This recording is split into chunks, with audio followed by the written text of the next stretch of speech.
악플 많이 받아준 것 중에 그런 것들이 있었거든요. 결혼을 안 하는 거냐 못 하는 거냐 약간 그런 거 있잖아요. 그런 것들을 보면서 한편으로 저게 좀 현상의 진실을 이야기하고 있다. 왜냐면 결혼이라는 것이 아니 이게 그 뭐 인기가 없어 그런 문제가 아니라 결혼이라는 것이 페미니즘 관련된 저술 작업과 각종 출판 강연, 프로젝트 기획하고 있는 홍예은이라고 합니다.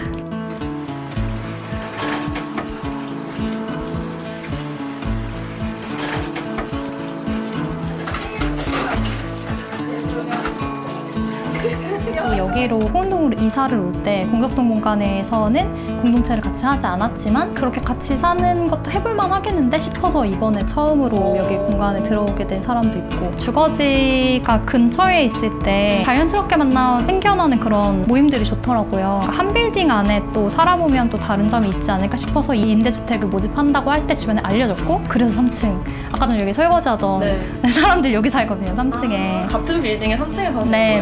네. 법상으로는 주거 플러스 생계를 공유하는 것을 생활공동체로 보거든요. 건강가정기본법을 보면 가정의 정의에 주거와 생계를 함께하는 생활공동체라는 있으니까 그러니까 통장에 일단 돈을 때려 넣어라. 그리고 같은 집에 살아라. 이게 국가가 요구하는 가정상인데요.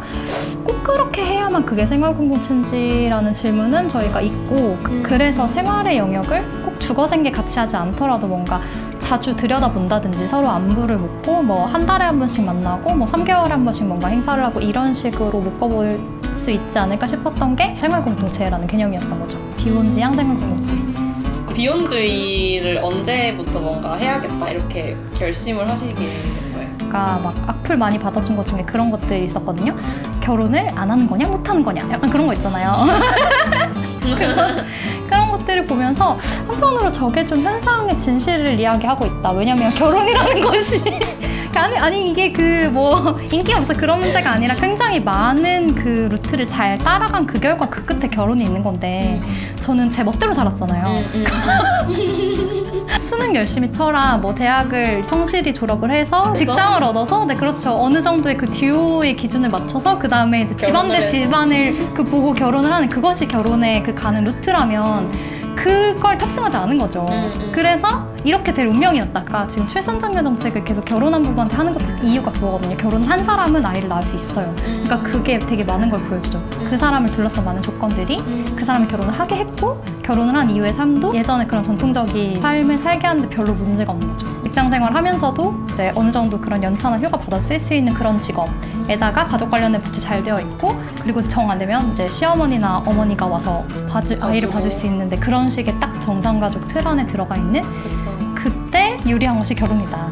네네네. 원래 막 여러 명과 뭔가 공동체적으로 사는 삶을 꿈꾸셨어요? 아니요? 아니에요? 네. 처음에는 동생이랑 살았던 거죠. 거실이랑 큰 방이 연결돼 있었는데 거기를 원래는 이렇게 여닫이로 닫을 수가 있는데 거기를 문을 떼버리고 그렇게 해보니까 그 공간에 정말 사람들을 많이 받을 수 있는 공간이 되어서 그 안에서 이렇게 한 10명, 9명, 10명 정도의 모임이 가능하고, 그래서 공동동하우스가 생겼던 거죠. 기회를 잡았다 약간 이런 거기도 했어요. 가족 이외의 사람들과 더 잘 지낼 수 있는 이런 이야기를 이런 걸 통해서 할 수 있다. 그 과정을 알려줄 수 있어요? 맨 처음에 동생이랑 둘이 살다가 3인이 들어오게 된 3인이 된 건 이건 뭐냐면은 그냥 애인이 얹힌 거예요. 그러니까 맨날 여기 오다 보니까, 근데 이게 저뿐만이 아니라 많은 사람들이 그렇게 되잖아요. 이 국가가 집을 제공을 할 때 청년들은 1인 가구로 이 계약 기간 내내 그렇게 살 거라고 생각을 하는데 사실은 그렇지 않거든요. 20대, 30대 이 젊은 사람들이 집이 없는 사람이 너무 많고 주거가 불안한 사람이 너무 많고, 그래서 뭔가 공간이 있으면 자연스럽게 또 같이 살게 되는 그런 게 한두 달? 뭐 이렇게 월세를 아끼려고 살아봤는데 둘이 맞아서 계속 같이 사는 경우도 있고, 결혼해서 부부한테 집을 주면 거기서 아이가 태어난다. 여기까지는 국가가 그 장악할 수 있는 영역이잖아요. 근데 그거 외에도 사람들이 살다 보면은 되게 많은 변화가 일어나는데 그 중에 되게 자연스럽게 그냥 여기 식객이 생겼는데 그 식객이 나중에 먹고 자다 보니까 식구가 된 거예요. 이게 자연스러운 일이거든요. 그래서 2명에서 3명이 된 건 그렇게 매일매일 오다 보니 되게 규칙이 중요해지겠네요. 그렇게 한 명 한 명 늘 때마다 그렇죠. 부딪히는 점이 점점 많아질 거 그렇죠. 아니에요. 맞아요. 원룸에 처음 들어왔을 때 저는 거기에 제 동생이 들어올 거라고 상상을 못했어요. 왜냐면 그때 뭐 내 친구들이나 그때 사귀던 애인들이나 데리고 오고 싶은 그런 마음이 있어서 원룸을 신청해서 어렵게 임대주택 원룸에 당첨이 된 건데 어느 날 동생이 박스 하나와 함께 도착하더니 자기가 여기에 실습하는 동안 한 달만 살겠다고 하더니 그게 4년이 된 거죠. 그 공간이 제가 월세를 내고 보증금도 제가 구해서 들어간 거잖아요. 그러니까 불균형. 가장이네요. 정말 평등하지 않아요. 제가 뭔가 공간에 있다가 성유 안 차면 나가! 막 이렇게 할 수 있는 그러셨어요? 네. 안 그러실 것 같은데. 평등은 인성으로 조건이 만들어지는 게 아니라 중요하죠. 물적 토대 여러 가지 둘을 언니가 나한테 계속 아 그렇구나. 아유 진짜 언니들. 그럴 거면 그냥 살아. 그러니까요. 이게 그 정상가족의 그 멤버들끼리의 균형이 안 맞는 이유잖아요. 평등하지 않은 이유. 왜냐면 그 안에 가지고 있는 권한이 다 다르고 경제적인 것과 뭐 이게 누구의 소유인가 이거에 따라서 발언권이 달라지고 이런 것들이 평등하지 않게 만드는데 그때 저희를 생각해보면 평등하지 않은 관계였던 거죠. 그래서 그때는 규칙이 그렇게 필요하다고 생각하지 않았어요. 왜냐면 제가 곧 법이니까요. 그래서 아빠를 봤다. 그런 사람들의 선이나 호의나 인성, 인품 이런 거에 기댄 공동체가 굉장히 취약하다는 그런 반증 같은 거죠. 다음부터 좀 균형이 맞기 시작한 건데 그때부터는 많은 그런 규칙들을 세웠죠. 여기 친구를 데려오기 전에는 모두의 그 허락을 받고 그 다음에 스케줄을 잡고 데려온다. 다른 사람을 배려하기 위해서 그 공간에 문을 닫는다라든지 그런 규칙들이 생겨난 거죠. 그리고 이제 공동의 가계부를 쓰고 거기에서 식비랑 공과금을 얼마씩 나눠 며칠까지 납부를 하고 이런 것들을 만들었던 거죠. 서서히. 지금은 더 많은 규칙들이 있죠. 같이 사는 거는 기본적으로 귀찮은 일이에요. 항상 말해야 되거든요. 왜냐면 내 머릿속으로 결정한 것을 다른 사람이 알 수 없어요. 되게 사소하게는 내가 계란을 냉장고에 넣을 자리가 없어서 베란다 아래에 놨어요. 그걸 나 혼자만 알고 있으면 남들은 알 수가 없어요.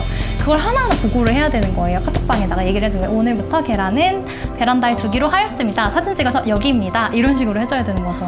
그게 되게 번거롭기도 하지만 사실은 규칙을 만들고 내가 그 규칙 안에 산다는 게 안정감을 주기도 하고 그리고 그게 또 훈련이기도 하다고 생각하거든요. 이게 되게 페미니즘의 문제랑도 연결돼 있다고 생각하는데 내 공적인 영역에서 그러니까 내 학교에서 뭐 회사에서 규칙을 지키고 만들고 일정을 세우는 것은 이상하지 않다고 생각하면서 내 사적인 공간은 그게 하나도 없는 공간인 게 당연한 사람들이 많잖아요. 근데 그래도 되나 싶은 그런 게 있어요. 왜냐면은 페미니즘이 그런 공적 영역의 것과 사적 영역의 것이 만나고 여기서의 태도가 여기에도 영향을 주고 하는 것을 내 퍼스널이즈 폴리티컬 그 개념을 이해를 하는 사람이라면 그런 사적 공간에서도 모든 걸 내 마음대로 하지 않고 같이 사는 사람들과 합의하고 그걸 지키면서 맞아요. 그 규칙을 내 좀 습으로 만드는 것?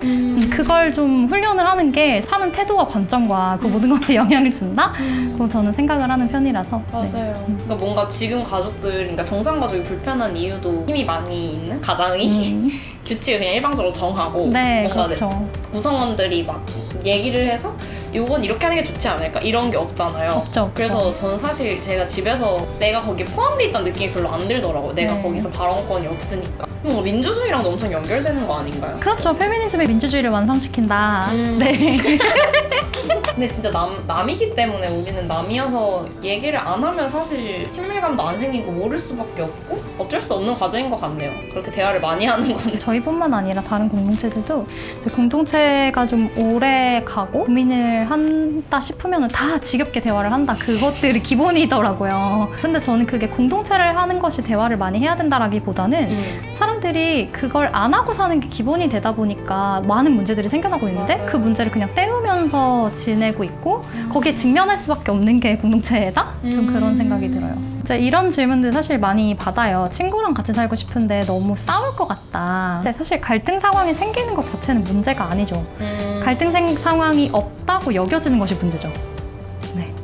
그래서 갈등이 생기는 것을 문제화하지 말고 이건 자연스럽게 일어나는 일이라고 생각하고 접근하는 것, 그게 기본인 것 같아요. 부부의 세계 같은 게 그런 거잖아요. 이제 바람이 한 번 났더니 모든 것이 망가졌다. 딸들이나 며느리에게 강요되는 그것을 우리가 기꺼이 하겠다? 그게 페미니즘이다? 그건 좋은데 저희는 더치페이가 평등이 아니라고 생각하는 사람들의 모임인데